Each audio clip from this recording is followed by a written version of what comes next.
ọ bụ onye na-ekwu na ọ bụ naanị nwoke ka ịkpata ego dịrị? Enwekwa onye amụrụ mụọ ego, onye ọbụla pụrụ ịkpata ego, ma nwoke ma nwaanyị. Nwoke nwere ike ịnọ nkịtị daa umengwụ, nwaanyị nwere ike ịnọ nkịtị daa umengwụ. Mana ihe abụrụ na ihe dị ọtụtụ dị mmadụ n'ime dị ha n'isi na ọ bụ nwoke ka ịkpata ego dịrị. Ọ bịa mezie ọtụtụ ụmụ nwaanyị ha hapụzi ịgba mbọ, ha hapụziri di ha ihe niile, di ha na-achụ achụ na-enwude naanị ya.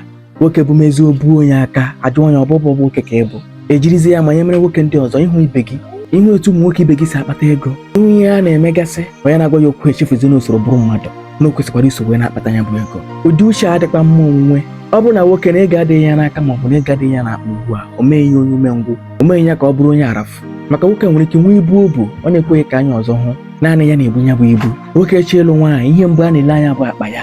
A na-ele ka a mara ma akpa ya adịkwa arụ ma ọ bụ na akpa ya adịghị arụ. Ọ bụrụ na akpa ya adịghị arụ, agaghị enye ya ọnụ. Mgbe ahụ ibu ahụ abụrụzie ihe dịrị nwoke, ya ka nwoke ga-eji wee gosi na ya jikwa ego ya zụrụ ka eme.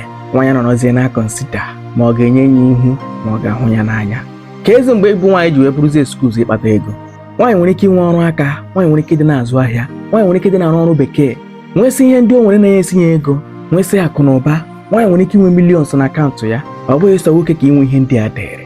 Kedu ụzọ ụfọdụ si eche na ihe ndị a niile na ibu ezinụlọ bụ sọ naanị nwoke ka ọ dịrị, ebe onye ọbụla nwekwara akara aka, ma nwoke ma nwaanyị?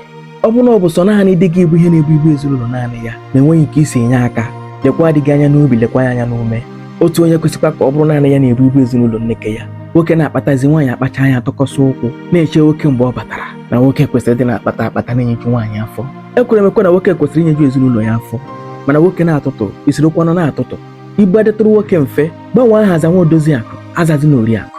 Ọ bụkwa maka oriakụ ka nwoke ji ahapụ ụwa n'ike la mmụọ, ebe ọ na-agbagharị ka o metie ọgụ. Ọ bụzi oge ahụ ka ị ga-ahụzi onye ahụ kpọrọ onwe ya oriakụ ka ịgba mbọ ya malitere.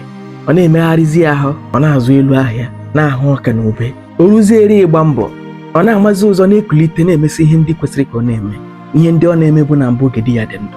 Ihe mara ọ bụrụ oge di ya dị ndụ ka ọ na-eme ihe ndị a, di ya nọteta ụrụ ya aka, ọ bụrụzie n'ikpeazụ ka ọ ga-amara ihe.